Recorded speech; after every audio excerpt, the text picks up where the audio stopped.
Hello बच्चों, in our today's video we continue our chapter 1 collection of data. Okay, standard 11 statistics. In our previous video हमने देखा था कि history of statistics, okay, फिर India में उसका ग्रोथ कैसे हुआ वो भी हमने देखा था. Then we understood the two types of data, quantitative and qualitative. Okay, quantitative means numerical variable is called quantitative and non-numerical variable is called qualitative. उसके एग्जांपल्स जिसमें नंबर्स आते हैं, जैसे एज है, प्रॉफिट है, income of workers, that these types of data are quantitative data. And qualitative data means religion है, अगर किसी का एजुकेशन जानना हो, वेजिटेरियन है, नॉन वेजिटेरियन है, ऐसी कोई इन्फॉर्मेशन हमें कलेक्ट करनी हो तो this types of data are qualitative data. Okay, then we understood the primary and secondary data. The data originally collected by any authorized company, any authorized agency or investigator for the first time is called primary data. And secondary data की जो भी collection हुआ है कोई भी authorized agency, कोई भी authorised investigator से, इन वो डेटा अगर हम यूज़ करते हैं अपने रिसर्च में, then that data will be secondary data for us. Okay, then we understood the methods of collecting primary data.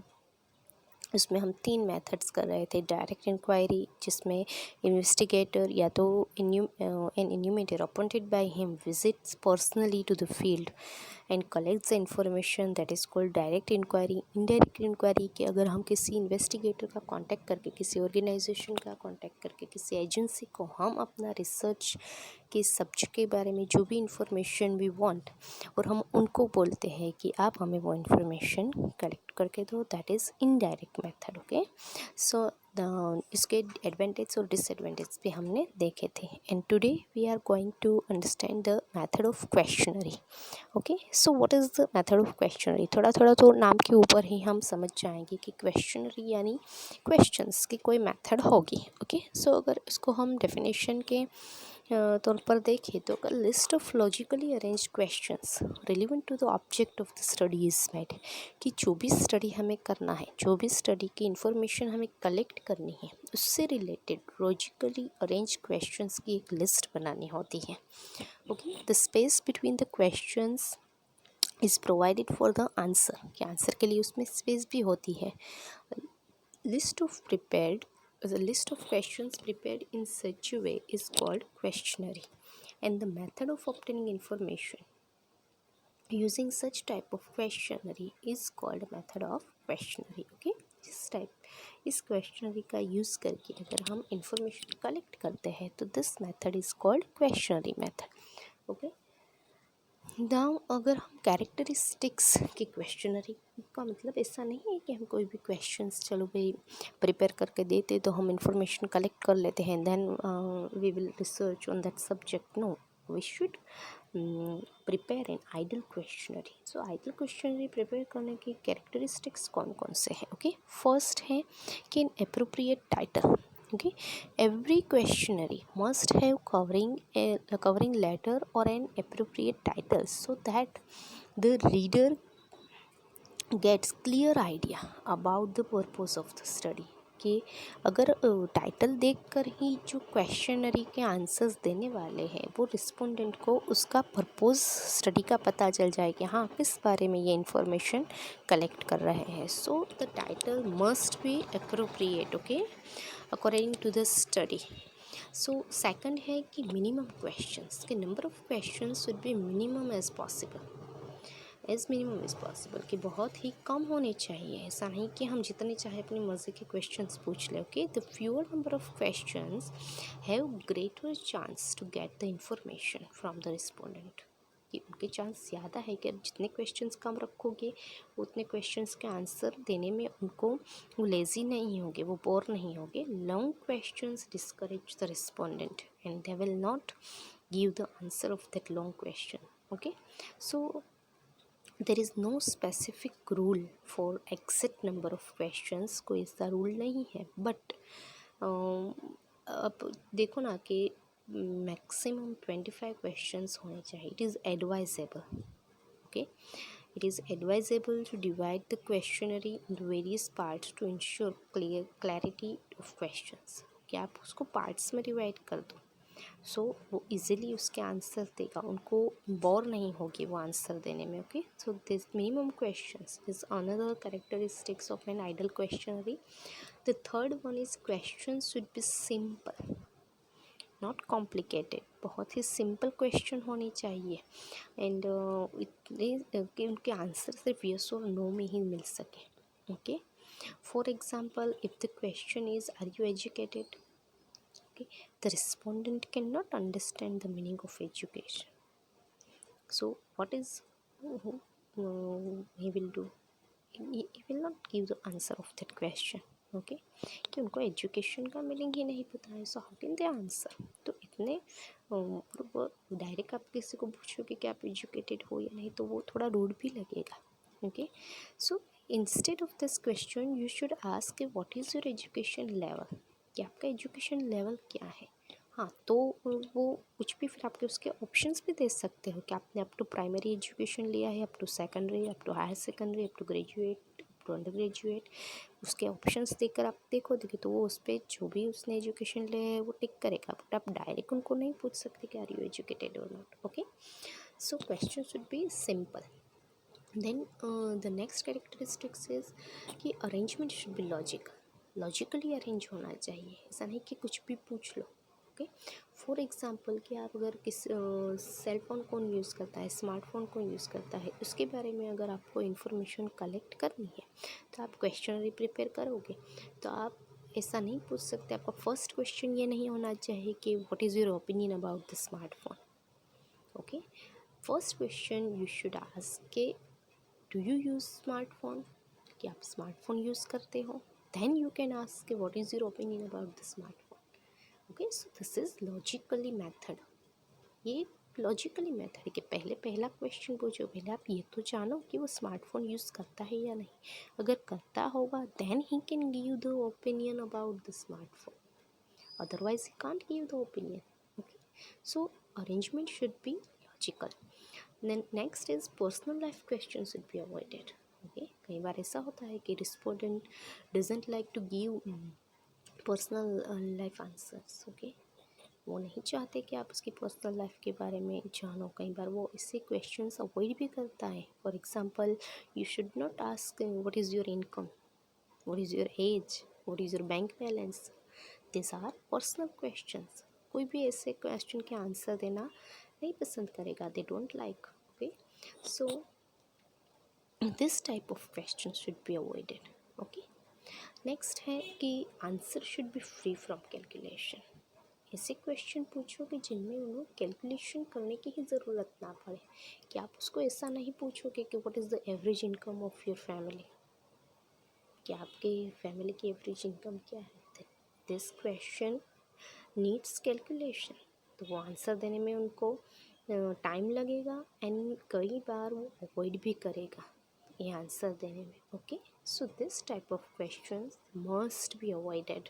Okay, next है कि सिंपल क्वेश्चन का मैंने बोला कि यस और नो में जिसका आंसर आ सके ऐसे आप सिंपल क्वेश्चन वाले आंसर दोगे. नेक्स्ट अवॉइड कॉम्प्लिकेटिंग क्वेश्चन, कि जो भी कॉम्प्लिकेशन क्रिएट करे ऐसे क्वेश्चन आप अवॉइड करो. फॉर एग्जांपल है कि आप अगर एजुकेशन का सर्वे कर रहे हो then you should not ask about the what is your opinion about the semester system against the yearly system in the education. कि आपके सेमेस्टर सिस्टम के बारे में आपका ओपिनियन क्या है.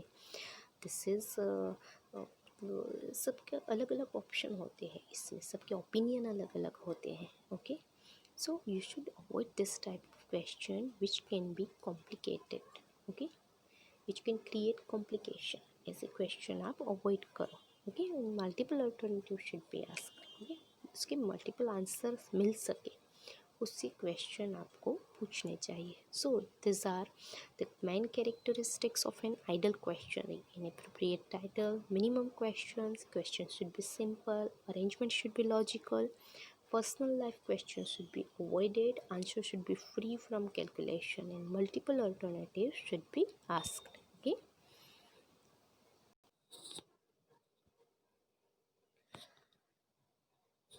Now next one is the methods of collecting information by questionnaire. कि questionnaire की मेथड से आप दो तरीके से इंफॉर्मेशन कलेक्ट कर सकते हैं, एक तो बाय पोस्ट एंड एक by enumerator. So first we will see about post. Questionnaire by post. So what is this? After preparing an ideal questionnaire, it is dispatched by post to respondents from whom the information is to be collected along with a request to complete and return it in a given period of time. कि जो भी जिस subject के related आपने questionnaire prepare कर ली है, then it is dispatched by post. जिसके पास से आप इंफॉर्मेशन लेना चाहते हो उनके पास ये पोस्ट थ्रू पहुंच जाएगी. Okay. From home the information is to be collected along with a request. उसमें एक रिक्वेस्ट भी होगी to complete and return it in the given period of time, कि आपको ये कंप्लीट करके हमें वापस भेजनी है. जो आप टाइम पीरियड, जो भी आप टाइम दो उसी टाइम लिमिट में आपको वो वापस भेजनी है. ओके. सो इस क्वेश्चनरी जो बाय पोस्ट है उसके भी बहुत सारे एडवांटेज और डिसएडवांटेज है, बट अभी तो ये बाय पोस्ट बहुत ही कम होता है क्योंकि अभी तो ईमेल आ गए हैं, स्मार्टफोन्स आ गए हैं. सो आप ईमेल थ्रू या तो मोबाइल फ़ोन के थ्रू आप क्वेश्चनरी भेज सकते हो and you can get the information. Okay. So इसके एडवांटेज क्या है कि बच्चों मैं ओरल इसके एडवांटेज बता रही हूँ. बहुत ही कम है और बहुत ही ईजी है, so you can understand it properly. Okay. And easily. फिर पहले तो इसका एडवांटेज है कि this method of collecting data is quite useful and the field of investigation is very vast. कि जब भी आपको बहुत कोई बड़ी इंफॉर्मेशन कलेक्ट करनी है कि जिसका एरिया बहुत बड़ा है, तो आप थोड़ी पर्सनली सब एरिया में जाओगे. कई बार अगर वो आप जिस सिटी में रहते हो उसके बाहर से if you want to get the information then you can't go there. Okay. So this method is very useful for that. कि जब भी आप किसी को बहुत ही इन्वेस्टिगेशन इज़ वेरी वास्ट, तो this method is very useful. Okay. So next है कि you can get the large amount of information with less expense. Simple method है. सो आप इसकी इंफॉर्मेशन बहुत ही लेस एक्सपेंस में कर सकते हो, उसमें ज़्यादा खर्चा होता नहीं है. And by this method investigator can get information from respondent और those areas where it might be difficult to reach personally और बाय टेलीफोन. मैंने आपको बोला ना कि अगर आप जिस अपनी सिटी में रहते हो उस सिटी के बाहर के लोगों से if you want to take information then you can't go there personally. Okay. So this method is very very useful for this. जैसे ही इसके एडवांटेज है, इसके डिसएडवांटेज भी बहुत हैं. कब इसके डिसएडवांटेज है कि when the respondents are illiterate और non cooperative, so they can't give you the answer, they can't give you information. Okay. अगर illiterate है so how can they read your questionnaire? They can't read. Okay. So when the respondents are illiterate, this method is not useful. Okay. And second इसका disadvantage क्या है कि sometimes respondents may not be correct or they may not return the questionnaire. Otherwise ये return नहीं करेगा या तो वो करेक्ट इन्फॉर्मेशन नहीं देगा, वो भी पॉसिबल है. एक और बात पॉसिबल है कि क्वेश्चनरी कंप्लीट नहीं करेगा, ब्लैंक क्वेश्चनरी रख देगा.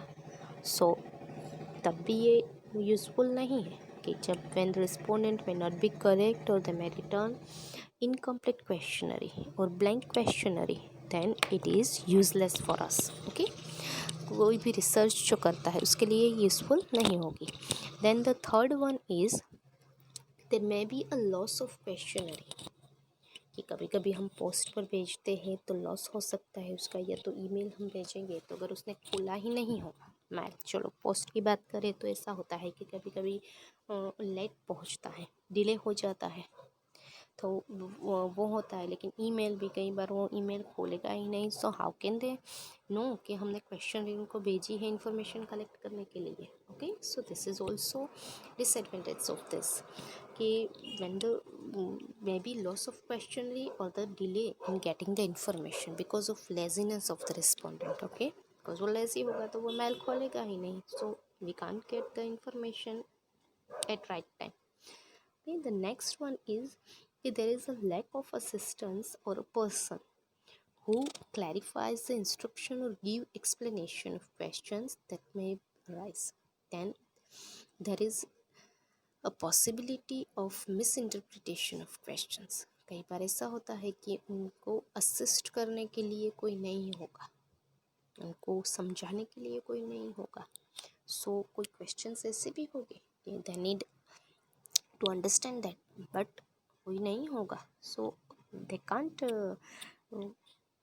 Give the answer. ओके, तो तब भी ये मेथड जो है वो थोड़ी यूजलेस है। Okay, so this are the disadvantage and advantage of questionnaire by post। okay, now another is questionnaire by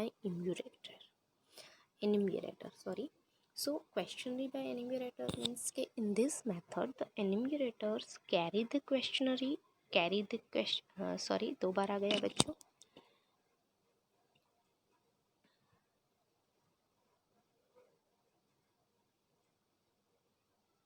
in personally meet the respondent। okay, in this method enumerators themselves contact the respondents and get response the questions।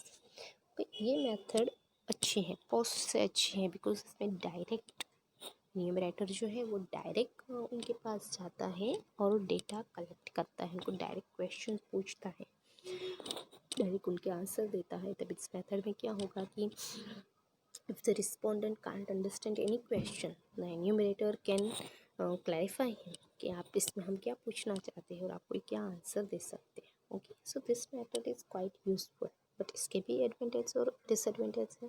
जो post के disadvantage है वो यहाँ पर advantage बन जाएंगे। For example क्या है कि to complete correct and more relevant information can be obtained from the respondents by the selecting proper enumerator। कि आपको पता है कि हमें इस टाइप की इंफॉर्मेशन चाहिए, so we should call this enumerator कि हमें इस टाइप की इंफॉर्मेशन के लिए यही enumerator अच्छा रहेगा, तो आप उसी को भेजोगे तो you can get the proper information. And second इसकी क्या है कि जो enumerator है वो उनको प्रॉपर एक्सप्लेनेशन दे सकता है, उनको समझा सकता है। मैंने आपको बोला ना, डायरेक्ट अगर आप जाओगे तो उनको समझा सकोगे। सो कोई भी अगर इलिटरेट होगा, कोई नॉन कोऑपरेटिव होगा, तो भी आप उनको अपने ट्रस्ट में लेकर you can get the information. Okay, the next one is कि in this method there is no problem of loss. कोई लॉस का प्रॉब्लम नहीं है कि क्वेश्चन वीक हो जाएगी, कोई इनकम्प्लीट रहने का प्रॉब्लम नहीं है, बिकॉज आप डायरेक्ट जा रहे हो तो वो लेज़ी भी नहीं होगा, उनको डायरेक्ट आंसर देने ही होंगे। Okay, so this is another benefit, the information obtain is more reliable. ये मोर रिलायबल है क्योंकि अगर आप पोस्ट पर थ्रू पहुँचोगे so you are not sure कि जिसके पास से you want to get information ये उन्होंने ही सब किया है, कोई अदर पर्सन भी होगा जो ये कर देगा। सो ये रिलायबल नहीं है, but this type of method questionnaire by enumerator is very reliable क्योंकि आप खुद जा रहे हो, you go personally and you get the information, so this is reliable. इसी तरह इसके डिसएडवांटेज भी बहुत है, जैसे you must have expert enumerator, कि अगर आपके पास एक्सपर्ट इन्यूमरेटर है तो भी आप ये मेथड यूज़ कर सकते हो, रिलायबल हो सकती है। Okay, sometimes it's quite difficult to get expert enumerator, कि कभी कभी ये डिफ़िकल्ट हो जाता है कि हमारे पास ऐसे एक्सपर्ट्स नहीं होते हैं कि जिसको हम इंफॉर्मेशन कलेक्ट करने के लिए we can send them. Okay, so expert enumerator find करना that is difficult. Okay, second है कि इसकी total cost is very high due to large number of enumerators, the enumeration paid enumerators increases the total cost of inquiry। बहुत ही अगर large area हो और enumerators भी ज़्यादा हो, so you have to give them high cost। so ये difficult हो जाएगा थोड़ा, इकोनॉमिकली ये थोड़ा डिफ़िकल्ट होगा। Then third one is the enumerator must be skillfully, honestly and efficiently. Okay, अगर वो नहीं होगा तो समटाइम्स क्या होता है कि sometimes the information collected by them may not B reliable, क्योंकि वो अपनी प्रेजुडिस से, अपने ओपिनियन से सब कुछ लिख देगा, वो आपको कैसे पता चलेगा। फॉर एग्जांपल, अगर आपने मुझे भेजा है एज अ एन्यूमरेटर, सो मैं किसी के घर पे जाऊंगी, मैं अपने आप को इन्फॉर्मेशन लिख दूंगी, then how can it reliable. Okay, so this is the disadvantage of this key. Enumerator must be skillfully, honestly and efficiently. Okay, and the next one is कि जब भी this method becomes unsuitable when the respondents are spread over wide area. In these circumstances, the cost and time of inquiry increases. Okay, जो बहुत ही wide area हो तब ये suitable नहीं है, बिकॉज एन्यूमरेटर को आपको बहुत सारी जगह पर भेजना होगा and your time and cost दोनों वेस्ट होगी। Okay, enumerators have to adjust with the convenient time of respondents, or sometime enumerator have to visit 2 or 3 times to the same respondents. कई बार ऐसा होता है कि enumerator को एक ही जगह पर 2-3 बार जाना पड़ता है। कई बार ऐसा होता है कि वो जिसके पास से हमें इंफॉर्मेशन कलेक्ट करनी हो, रिस्पोंडेंट ही वहाँ पर ना हो, तो दोबारा जाना पड़ता है। Okay, so as a result it becomes very difficult to finish the inquiry within the particular time पर ऐसी इंफॉर्मेशन कलेक्ट करके हमें रिसर्च बनाना, it's very difficult. Okay, so this all are disadvantage of questionnaire by enumerator. Okay, now next one is secondary data. Secondary data में मैंने आपको पहले ही बोला था कि मैंने इन्वेस्टिगेटर और agency uses the data already collected by any authorised agency investigator. जब वो यूज़ करते हैं, जो पहले से ही कलेक्ट किया हो डेटा अगर हम यूज़ करते हैं, then such data becomes secondary data for the users. Okay, so अगर कोई भी ऑथोराइज्ड कंपनी, कोई भी ऑथोराइज्ड ऑर्गेनाइजेशन ने कोई डेटा कलेक्ट किया है, if we use that data for our research, for our study, okay, then that data will be secondary data for us. वो हमारे लिए क्या बन जाएगा, सेकेंडरी डेटा, प्राइमरी डेटा नहीं होगा। ओके, सो सेकेंडरी डेटा में है कि सोर्सेज ऑफ सेकेंडरी डेटा, इसमें 2 टाइप्स हैं, publish data and unpublish data. Okay, publish data क्या है, पहले वो हम देखते हैं कि पब्लिश डेटा यानी क्या, कि जो कुछ भी पब्लिश होता है that is publish sources. Okay, तो कौन कौन से जो एजेंसी है, कौन कौन से ऑर्गेनाइजेशन है जो इस टाइप्स के डेटा पब्लिश करते हैं। ओके, फर्स्ट है government publication. Government and semi government मैंने साथ में लिया है, बट मैं दोनों आपको अलग अलग समझाऊंगी। ओके, गवर्नमेंट पब्लिकेशन यानी क्या कि नेशनल सैम्पल सर्वे ऑर्गेनाइजेशन है, जैसे ICAR है, Indian council of agriculture research है, CSO है, सेंट्रल स्टैटिस्टिकल ऑर्गेनाइजेशन। ओके, ये सब जो है वो कोई भी इंफॉर्मेशन जो है वो पब्लिश करते हैं। Okay, they publish all the information. So this type is government publication. Now semi-government publication, semi-government organizations such as Life Insurance Corporation of India, State Electricity Board, etc. regularly publish various types of information, various type of important data. ये जो semi government है, state electricity board है, LIC है, वो भी अपने periodical पर, अपने लिमिटेड टाइम पर, थोड़े थोड़े टाइम पर जो इम्पोर्टेंट डेटा है वो ये पब्लिश करते हैं। Okay, next one is international publications. So international publications कौन कौन से हैं, जैसे IMF है, इंटरनेशनल मॉनेटरी फंड, ILO है, जैसे international labour organisation, united nations organisation publish their important data. ये इंटरनेशनली पब्लिश करते हैं अपने डेटा जो है, क्योंकि सब पूरे वर्ल्ड में सब इनके ये डेटा का यूज़ करते हैं। ओके, बिकॉज ये इंटरनेशनली इसको पब्लिश करते हैं। नेक्स्ट है reports of research organisation. So reports of research organisation means research institutes, like for example कोई भी अलग अलग रिसर्च इंस्टीट्यूट होती है, जैसे एक एग्जांपल है कि Ahmedabad textile industries research association ATIRA, Ahmedabad textile industries research association, then है फिजिकल रिसर्च लेबोरेटरी PERR, वो भी अहमदाबाद में है, salt and marine research laboratory जो भावनगर में है, इंस्टीट्यूट ऑफ इकोनॉमिक ग्रोथ जो दिल्ली में है, national council of applied economy research new Delhi में है, provide data in their publication, ये भी अलग अलग रिसर्च करके उनके रिपोर्ट्स जो है उनके related data they publish. Okay, now local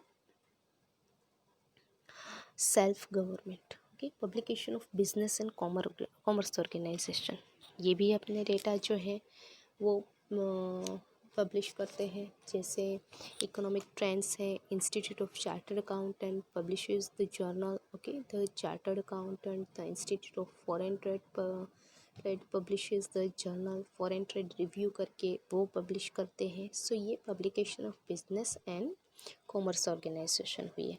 now है local self government, local self government यानी म्यूनसिपल कॉरपोरेशन, जिला panchayat, agriculture universities publish their annual reports. Okay, educational institutes है, ये सब जो है वो लोकल सेल्फ गवर्नमेंट में आती है। ओके, नेक्स्ट है newspapers and periodicals, newspapers and periodicals यानी अपने टाइम पीरियड में, जैसे मंथली है, आफ्टर 15 डेज है, वो सब पब्लिश करते हैं। So the data regarding economics, commerce, business, sports, etc. can be collected from the different newspapers and periodicals. Like periodicals कौन कौन से हैं, जैसे कि economic and political weekly, commerce, business today, financial express. These all are periodical. Okay, these are also important sources of getting secondary data. Secondary data की ये published sources हुई है। नाउ अनपब्लिश्ड सोर्स कौन कौन से हैं कि sometimes the data may be drawn on request from the unpublished internal records of private and public organisation. Sometimes the data may be drawn on request, कि request पर हमें डेटा मिलते हैं, कहाँ से कि from the unpublished internal records of private and public organisation, कि unpublished data है जो वो पब्लिश नहीं करते हैं, उनके इंटरनल रिकॉर्ड्स में होते हैं, प्राइवेट और पब्लिक ऑर्गेनाइजेशन के इंटरनल रिकॉर्ड्स में जो डेटा होते हैं वो हम रिक्वेस्ट करते हैं तो वो हमें देते हैं। ओके, once again कि unpublished data कौन कौन से हैं sources, what is the unpublished sources? Okay, sometimes the data may be drawn on request from unpublished internal records of private and public organization which are prepared for their references. Okay, वो उन अपने लिए करते हैं, वो publish नहीं करते हैं। फॉर एग्ज़ाम्पल क्या है कि सैलरी ऑफ एम्प्लॉयज़ है तो वो थोड़ी ही पब्लिश करेंगे, रिलायंस कंपनी के एम्प्लॉयज़ हैं उनकी सैलरी वो थोड़ी ही पब्लिश करते हैं कि भाई हाँ हमारे मैनेजर की सैलरी इतनी। हाँ, बट अगर आपको इन्फॉर्मेशन चाहिए सो दे कैन गिव, बिकॉज वो अनपब्लिश्ड इंटरनल रिकॉर्ड्स में होती है। ओके, प्राइवेट और पब्लिक ऑर्गेनाइजेशन कहीं ऐसी इन्फॉर्मेशन होती है, कहीं ऐसे डेटा होते हैं जो वो पब्लिश नहीं करते हैं। ओके, उनके इंटरनल रिकॉर्ड्स में वो सब रहता है। If we request them they can give the information. Okay, so salary of employees वो अनपब्लिश्ड है, वो इंटरनल रिकॉर्ड्स में होते हैं। दैन अगर आप उनके एजुकेशन लेवल के बारे में जानना चाहते हो तो वो भी थोड़े ही कोई पब्लिश करेगा।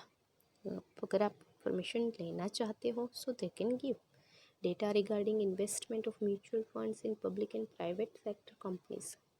पीएचडी के थेसिस जो होते हैं वो वेरियस यूनिवर्सिटीज़ में होते हैं, बट वो पब्लिश नहीं करते हैं। बट अगर आपको पीएचडी किसी टॉपिक के ऊपर करना है तो आप उनके पास से टॉपिक ले सकते हो कि अब तक किस टॉपिक्स पर पीएचडी सबने कर लिया है।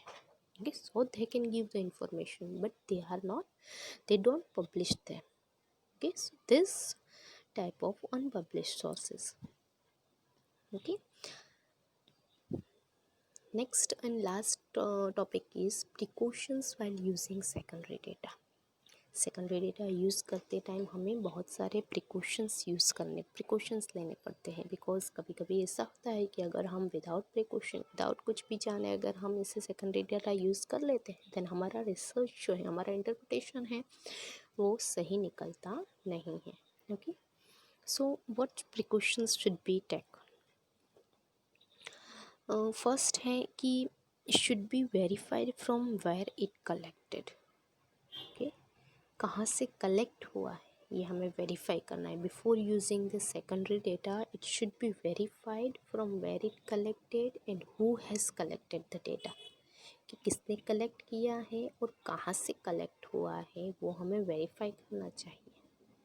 Okay, the data obtained from the records of private organization may be less reliable. हमने आपको पहले ही बोला कि जो भी प्राइवेट ऑर्गेनाइजेशन से आप अगर कुछ भी डेटा कलेक्ट करते हो it may be less reliable.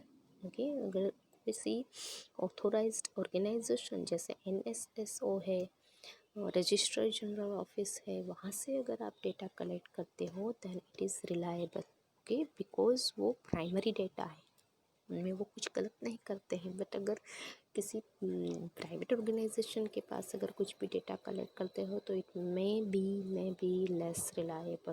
Okay, so you must know from where it collected and who has collected. Okay, so this is the matter. Private organization collect data according to their own ideology and prejudices because वो अपनी ideology अपने दिमाग के हिसाब से वो data collect करते हैं. Okay, then second is purpose of collecting कि why you want this data. Okay, आप ये डेटा क्यों चाहते हो और जिसने ये डेटा कलेक्ट किया है उन्होंने किस पर्पस से डेटा कलेक्ट किया है. This both things you know. Okay, you have to know very well. The purpose of collecting data must be relevant to the purpose of the study, otherwise the data will be of no use. Okay, इस study के purpose और data collection जिसने किया है उनका purpose आपको जानना होगा. The third one is data must not be too old. Okay, it should be relevant with the current time period. For example price of grains है, गोल्ड है, पेट्रोल है, वो सब डेटा है तो वो तो टाइम पर चेंज होते रहते हैं. अगर आप 2011 के डेटा को ही अगर 2020 के रिसर्च में यूज़ करोगे then it is too old. आपका रिसर्च जो है वो सही नहीं मिलेगा आपको. You can't interpret it. Okay, so it not must be too old. And next है कि estimated data should be avoided. Okay, जो डेटा एस्टिमेटेड है यानी अपने दिमाग से जिसने अपने प्रेजुडाइज से कुछ भी अगर डेटा लिखा है that data must be avoided. Okay, then the next one is method of collection of data should be known कि किस मेथड से उन्होंने डेटा कलेक्ट किया है. डायरेक्ट इंक्वायरी की है, इनडायरेक्ट इंक्वायरी की है, क्वेश्चनरी की है. तो क्वेश्चनरी में भी कौन सी की है, क्वेश्चनरी बाय पोस्ट की है, क्वेश्चनरी बाय एन्यूमरेटर की है. किस तरीके से उन्होंने डेटा कलेक्ट की है, या तो उन्होंने सेकेंडरी डेटा यूज़ किया है. Okay, so you have to know the method of collection of the data when you do any research. Okay, so this are the precautions you have to take while using secondary data. Okay, here our chapter 1 is complete. बच्चों फिर से एक बार video देखना तो आप बहुत ही अच्छे से समझ जाओगे. You can understand it properly. Okay, चलो नेक्स्ट हम चैप्टर 2 करने वाले हैं. ओके, चलो थैंक यू.